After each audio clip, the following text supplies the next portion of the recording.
तो पाइथन की पिछली वाली क्लास में आप सब लोगों ने इनपुट फंक्शंस के बारे में पढ़ा था, कुछ लोगों का छूट गया रहा होगा, तो एक बार मैं फिर से आपको इसको बता देता हूँ। देखो सुनो ध्यान से, इससे पहले हम लोगों ने पाइथन को पढ़ने के क्रम में प्रिंट फंक्शंस के विषय में पढ़ा।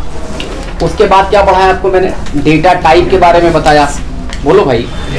फिर डेटा टाइप खत्म करने के बाद आज मैं आपको सिखाने जा रहा हूँ इनपुट फंक्शन सिखाना। क्या चीज? ये क्या करना, देखो ध्यान से, अभी तक हम लोग जो वेरिएबल बना रहे थे और उस वेरिएबल में जो वैल्यू रख रहे थे उसे हम पहले से ही निर्धारित कर ले रहे थे। जैसे मैंने a नाम का कोई वेरिएबल बनाया, उसमें 20 वैल्यू क्या कर ली? असाइन कर ली। ये सब हम पहले से तय कर लेते थे। याद होगा पिछले उदाहरण में मैंने आपसे कहा था कि अगर हमें एक रेक्टेंगल का एरिया निकालना है तो उसकी जो विड्थ और लेंथ थी वो हमें ज्ञात थी, और फिर आप इसको क्या कर रहे थे? फॉर्मूले में रख करके इसका आंसर ले रहे थे।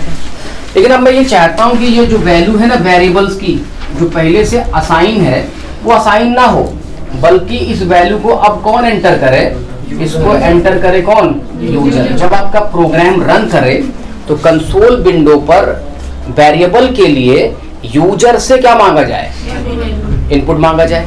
ठीक है, तो पाइथन ने यूजर से इनपुट को मांगने के लिए